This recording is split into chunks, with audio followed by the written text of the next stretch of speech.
Hello sa tanan, nanay na pud kita sa ato ang bag-o nga tutorial para sa atong materyales mao kini ato ang kinahanglan. Gunting, tape measure, round elastic cord, garter, ug lastly ang ato ang satin cloth or silk cloth. Ug magsugod na kita. Og mao kini ang sukod sa ato ang scrunchies or ang ato ang pugog. 26 ang palapad, 4 inches ang katas-on.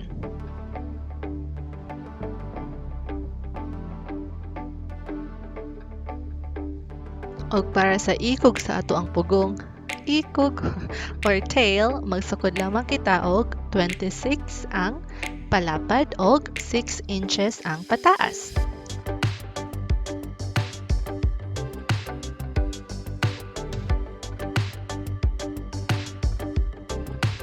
Og ready na ang ato ang pugong. Ug mao kini ang tanang sukod sa ato ang scrunchie. Ug para sa ato ang garter, magsukod lang tag 8 inches. Og magsukod na kita gunting sa ato ang tail or ikog sa ato ang pugong. So gi-fold na kog kaduha, gi-fold na pud na kog laing na kaduha into lengthwise. So dinhi nga part, actually ikaw ray magtuot kung unsa ka lapdon ang imuhang ganahan or unsa ka tas-on imong ganahan nga tail sa imuhang pugong.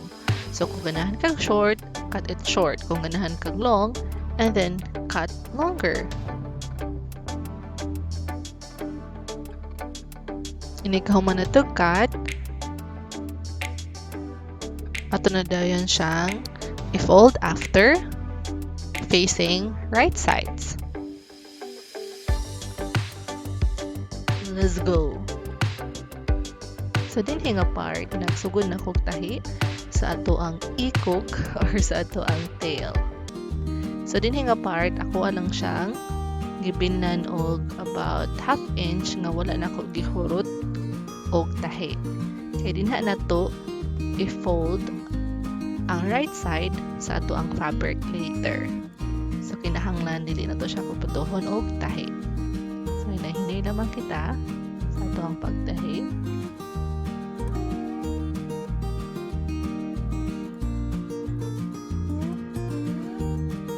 Ug akong gikat ang tanang kilid sa ato ang fabric before nako siya i-fold.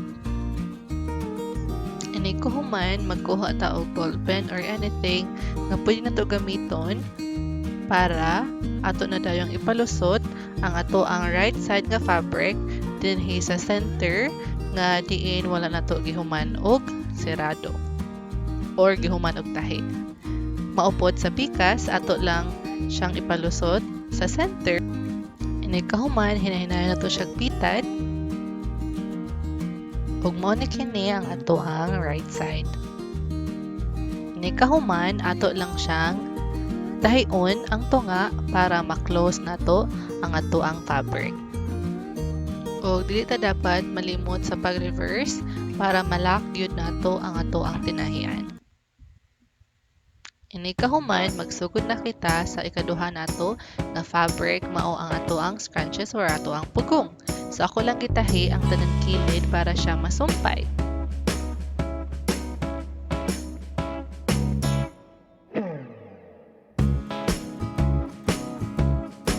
Og dili nga bahay na gamit ko sa akong edger, kani siyang machine gamiton ni nato aron mas limpyo tan-awon ang ato ang aki. So dinhi yung makita nga ang tela dili kayo siya nindot paggunting. So kani nga machine makatabang nga mas presentable o mas limpyo siya lantawon. Pero kani siya is optional lamang. So kung wala mo ani dili maguol. Kay kani nga project dili siya kinahanglan gyud. Ganahan lang ko mas limpyo siya tanawon. O kuhaon na to ang ato ang alfired para ma-flip inside out na to ato ang panapton. Hantod maabot sa tumoy.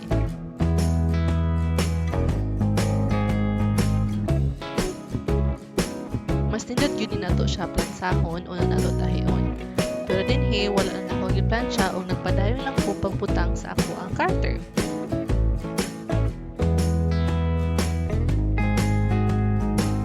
Ni kahuman tahion na to ang garter hantod siya masumpay.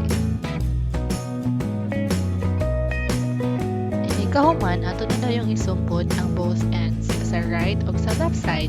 So, i-fold na to ang left side. Unya, ato na yung i-tuck in or i-insert ang ato ang right side. Ni kahuman, ato na yung siyang tahion.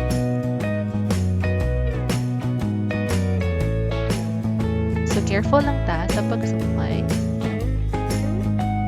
sa ato ang pugo. So, mauni kini siya ang makasumpod sa ato ang pugo. O, makompleto na siya.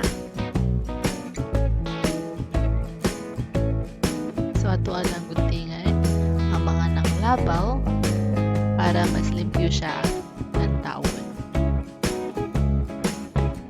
So, dinhi, nagamit ko og regular na garter. Ug musunod atong i-try ang round elastic cord. So, ang round elastic cord, maghatag po siya ang lain nga texture or lain nga forma sa ato ang pugong or scrunches.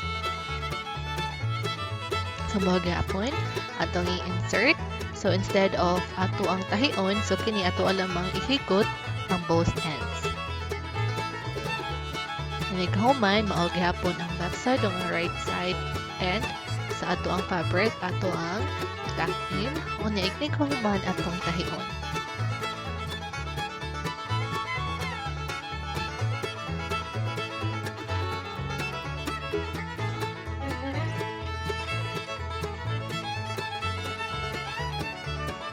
Ug para mas limpyo lang tawon ang ikog sa atong pugong, ato siyang plansahon para jud mas nindot siya o mas hapsay. So, mauna kini ato ang scrunches or ato ang pugong. Ini kahuman, ready na ta mosumpay sa ato ang ikog or sa ato ang tail sa atong scrunches. So, mao lamang kini, sayon lamang nato siya pagtaod, ato lamang siyang i-knot or ihigot kung diin ta nagtahi. So, inyong makita para po siya matabunan. O kung wala ka may sewing machine, don't worry, kay naputay pa maagi ang paghimo sa atong pugong or scrunches nga dili magamit og sewing machine. Mo kini atong kinahanglan glue, glue gun, ato ang round elastic cord, atong empty bottle ug ato ang fabric nga nagsukod og 3 inches ang katas-on og 26 inches ang kalapdon. Una natong buhaton ato usa nga planchahon ang ato ang fabric. So, magplansya lang kita sa sukod nga 1/4 inch sa both sides. So, careful lang kita sa pagplansya aron dili kita mapasok.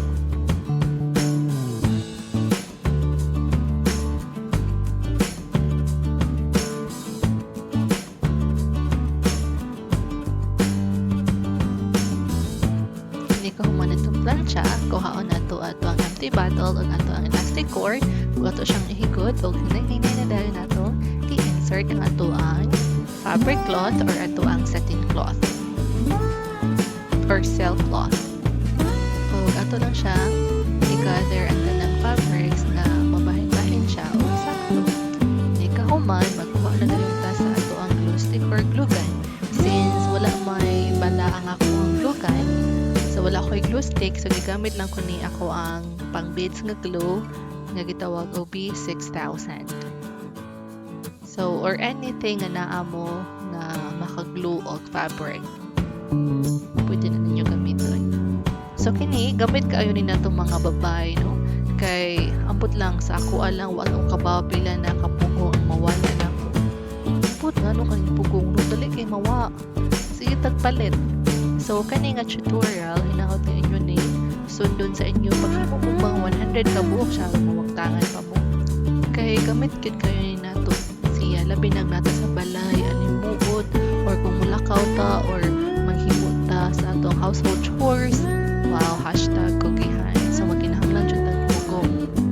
Diba? Para maka-concentrate ta, eh. So, hinaot na inyo ning masunod, kaya di na kinahanglan og sewing machine. Basta, kugi lang jud. So, mao na kini ang result sa ato ang scrunches.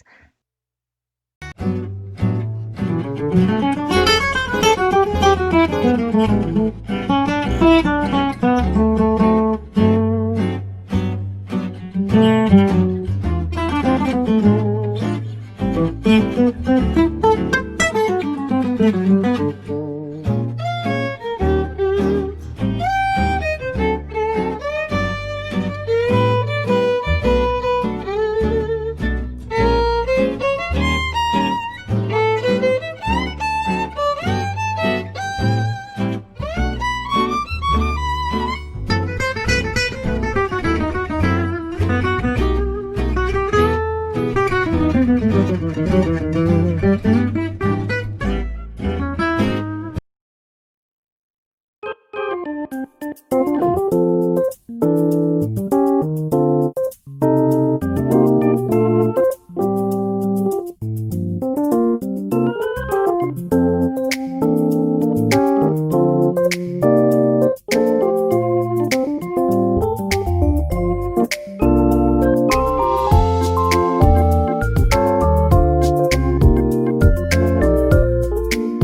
know it has been tough these past few days.